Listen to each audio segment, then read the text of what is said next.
your car. That's the best part. That's why I'm doing this. Yeah. At the end of the day, that's why I'm doing this. Yeah. Because cars are awesome. Exactly. And I love them. And I think my first video game was Need for Speed. Okay. And I think, my mom, my godfather were all into cars at one point or another. Mm-hmm. And then I found Need for Speed. I was like, ooh, cars. And I basically played those games my entire life. Yeah. That's how I got introduced to knowing what a car is. Right. Actually, at all. Right. I knew nothing. And even to this day, I'm not a mechanic. Okay. Like, does boom, I know how to drive them, on ice, on the track. But if you ask me, can we change that? I'm like, yeah, I have a number for that. And that's about it. Guilty as well. Okay, so there we go. So tell me a bit about your passion for cars. Well, it all started when I was a little kid. I grew up in Hong Kong. So we see all kind of cars. Ferraris, Lamborghinis, any JDMs, any kind of cars you can think of, we see it. So it became a passion when I start knowing what the cars are. And I will walk with my mom, with my dad. I'll point them out. Oh, this is a so-and-so, so-and-so. To them, it's just useless information. But to me, I was gaining information every day to know what is what. And that's where it started. That's cool. Yeah, I remember when I was a kid, I was walking in the street. And I grew up in Paris, and I would see like a car. I'm like, I know what that is now. Yeah. I know what that is. Have you ever watched the old Top Gear? That is where the Bible is. That's exactly where it got deepened, and yeah, like just hearing those three top level cars is just amazing. Like watching them going on the adventure. Oh my god, yeah, it was the best. So the car you have right now. The first thing that I did when I heard it on the road, I was like, whoa!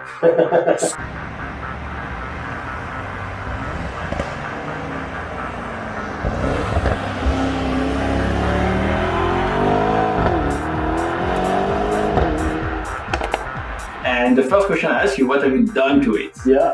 And I love your answer, because your answer is? Nothing. Long stock. So I have a 2020 E63S AMG in a wagon. The reason why I chose a wagon is because I had a baby. I need a good excuse to get a fast car, yet something that's practical. I look at many other cars, and at the end of the day, it was the station wagon that I chose. But like you said, yeah, it surprises a lot of people. A lot of people think they have sports cars. So it's a V8 twin turbo. Yeah, so a V8 bi-turbo, it's all-wheel drive, 612 horsepower, 0 to 100, 3.3. So it gets you point A, point B quick. It will all has. It gets there pretty quick. Yeah. Oh, I'm late to pick up the baby. Well, not a problem. Not a problem whatsoever. Yeah. Let's go. No, I'm there in 30 seconds. Exactly. Yeah. No, that's cool. That's and for me. So why that finish? Why the matte gray? All my cars were black. You have a black car, so you know the joy of having a black car. It's nice when it's clean. It's never clean. It's never, but it's never clean. It's clean when you first got it. At least for me, it was clean when I first got it. But after that, it was never clean. So I wanted something more, a little bit stand out. But I don't want to wrap my car because I like my car to be stock. Yeah. So Mercedes, they have this great matte gray, and it's their signature color for now, and this looks amazing on any car. Even it looks great on a B200, or B250. So that color is very good to look at. Special maintenance for it? Do you have to scrub the insects? So the mistake of me is buying the things and then search for it afterwards. So one thing my friend who's a detailer told me is a pain in the butt to keep one little scratch you have you have to pretty much repaint the whole thing because you cannot buff it out. So I don't know if you remember that episode from Top Gear actually, but when it was I think an M3 that came in matte black, and really drove and it's like an insect, and one of the things they said is that every time you eat something you have to stop, take your scrubber out, go out, and you just see the sting scrubbing, and you have like I don't remember who was driving the other beamer, and the other beamer just passing, and you just see the sting. I think it might be Jeremy who's driving the other, but I remember, and since then I'm like I've been scared of the matte colors because I'm like, oh my god. You know, back then I think that's when it first came out, so there wasn't that much knowledge or technology with it, but now it's actually not too bad. I had the car, I would say maybe 2 or 3 weeks without a PPF on it. I was scared. I was really, really scared. I wouldn't get too close to a car on the highway just because of the rocks coming out and stuff. But I did have maybe one little tiny scratch. And that, I think I cried all night. But I got over it. And I got the wrap, and it just looked amazing. I got the Suntech PPF. It has the matte finish on it, and also I think it has a little sparkle on it as well. Okay.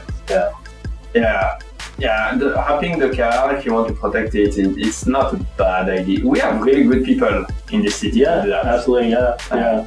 I've seen some of the work they do. You're like, oh, that car used to be blue, now it's orange.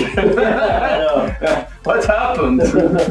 Well, I do plan to wrap it maybe 3 or 4 years after I get a little bit more of it. Yeah. I actually picked out the color already, so hopefully I get to do it. But if not, I'm still okay. This color. It looks good. Yeah. It looks mean. It looks mean on the station wagon too. And that's so we went out not too long ago with a bunch of cars. Yeah. So we had Viper with us. We had Alfa Romeo 4C. Yeah. We had original Spider. Yes. And at some point, like we're entering, was it when you were leaving or entering the city? I don't remember, but you were telling me that there was a lady that was letting all of you guys pass and then just cut me off. The disrespect from that lady. It was the lady in the Audi, I think, in the Audi SUV. They let pretty much the Viper, the Porsche, she let them go, and then when it was my turn, she just cut me off. So no respect for the wagon. So I had to show her a little bit why I belong to the group. So Boom pop. Yeah, pretty much. So I do plan to track it, and after talking to you, we might go together. We're gonna go together. Okay, we're gonna go together. Most likely we're gonna film all of it. Okay, and that's what the car's purpose is to go on the track. It must be interesting because is the wheelbase longer than the regular E63? That's something I actually don't know. I don't know. It must be heavier.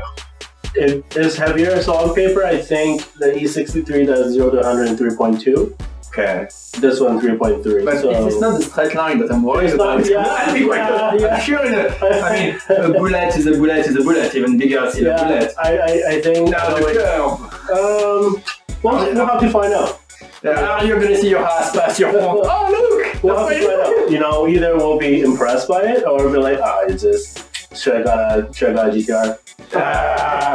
Everybody should. I know. If I don't have a baby, for sure, it fits in the trunk. The trunk is huge. I know, but then I think you can even put the baby seat. You put a trunk with ventilation and transparent so you can see outside. Some pillow, maybe.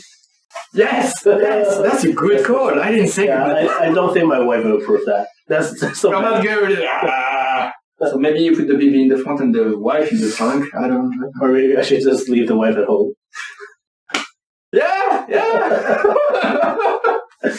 Do a lot of people recognize your car for what it is and how much power it has? Because I knew the power of it. I just didn't knew it could pop from the stock exhaust. Yeah. So my wife's greatest fear about this car is not me going fast. It's about how many girls I will attract. Ironically, I attract all kind of car guys. Yes. I attract a lot of guys, when I park. It's the same thing with my bike. So if you get a bike because you think, oh, I'm going to get all the chicks, what's going to happen is that you're going to get all the bike guys around you. Exactly. And that's it. Yeah. So I don't think half the people recognize what it is. But for people who know, they know. Yeah.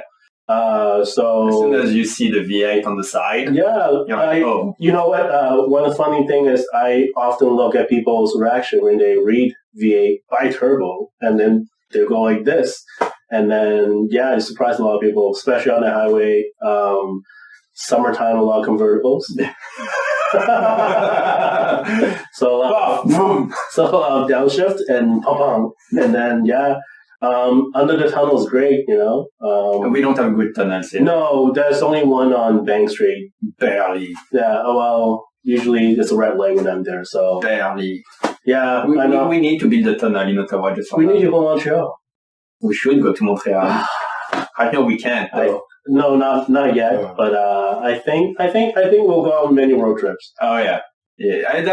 That's one of the things people tell me all the time. You're always out with the car. No, because we're part of a club, mm-hmm. and I'm the only one saying, anybody out? Whoa. I hope this wasn't one of the cars. I don't want to. No, it's fine. It's garbage. Oh shit, the GTR is right there. Oh god! We'll be right back. Fine. It's fine.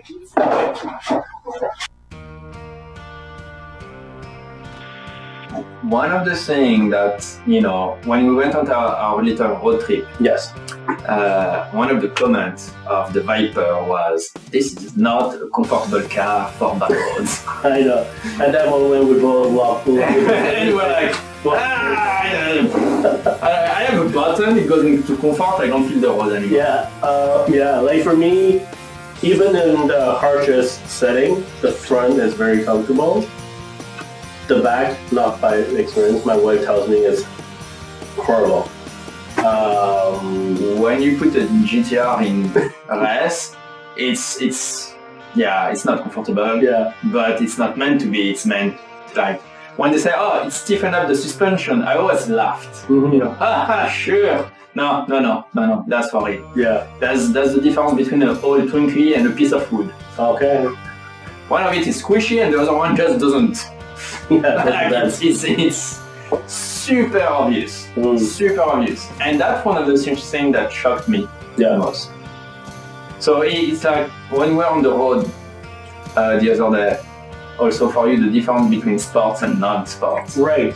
Yes. It's a bit like the GTR, so that's the cool part. Yeah, like recently I drive it in comfort mode after many months of race mode. The comfort mode is a little bit strange. That's the best way to put it.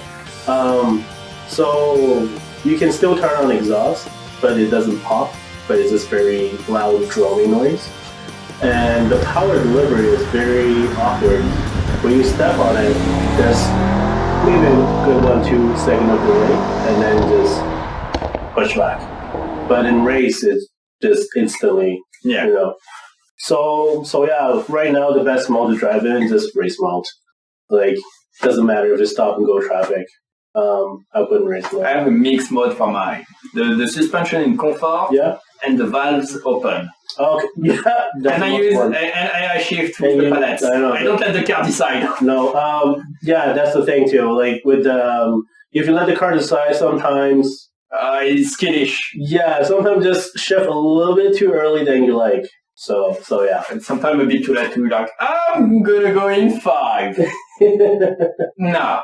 I'm like, that was 10 seconds ago. Yeah. And now I'm in 6. Why? Yeah. It does that, that's for sure. Yeah.